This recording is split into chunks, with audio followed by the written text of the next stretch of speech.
Hello from EBA Day 2 in Madrid.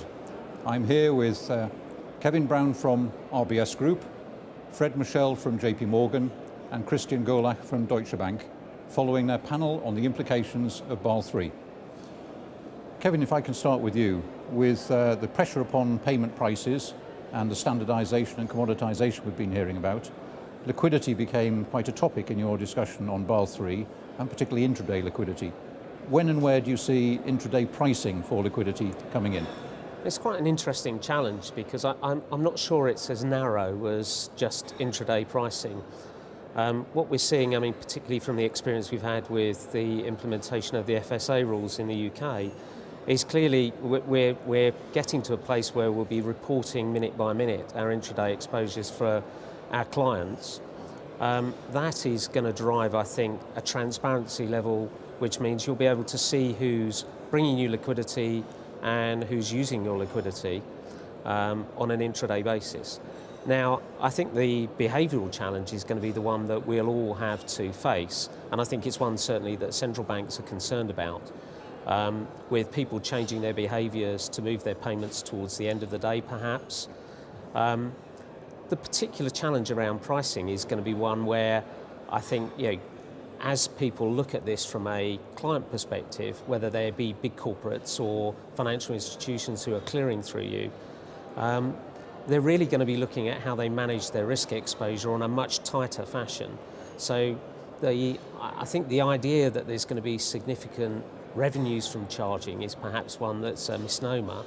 I think what's going to happen is the behavioural will change and we'll see a balancing of focus on more efficiency, which for a bank is then going to be beneficial from us because we'll be able to manage our collateral more efficiently as well. Right. Fred, you mentioned about in some countries there's an implicit charge or value to liquidity already. Can you give us examples of where that's the case? Well, I think you have that in most of the countries that are using RTGS processes because the collateral is kind of generating. There is a relative value cost. Not for all the collateral, but generally the high quality collateral. And the challenge is that it's going towards more high quality collateral and in bigger size. So the combination of the two means that it's likely to become more expensive. I think I agree with Kevin that there are ways to reduce the impact by effectively getting more efficient with the system, but at the end of the day, unless most of your clients are effectively operating under credit lines, which are generally uncommitted, and there's been a lot of debate around that, but they create for you liquidity risk, and the question is about what are you going to be able with these credit lines, and are you potentially, as the clients, to give you something against that, something you can reuse, or effectively you're going to end up in a tiering system in terms of priority of the payments, which will derive a different pricing. And I think we are discussing the Bank of England intraday paper in the panel, and one of the suggestions that the Bank of England is making effectively that there would be a significant higher price for payments that are effectively time critical in the morning, and a much cheaper price for the payments that will be executed in the afternoon. And I think that would allow maybe a better modeling on the flows, and reduce some of the buffer that banks would need to hold to cover for the liquidity in time of stress. There's still a lot of potential risk, like things like CLS, or all these kind of time critical payments, which are difficult to predict in terms of size. But most of the commercial traffic could be managed much better in a much more efficient way, focusing the real liquidity risk on a few specific payments. And also, Fred, you talked at a previous EBADay about the sheer scale of cash and collateral tied up in Europe's CSMs. Do you see banks, as a result of the new regime coming in, starting to make decisions about which CSMs and clearing systems they join and which ones they pull out of?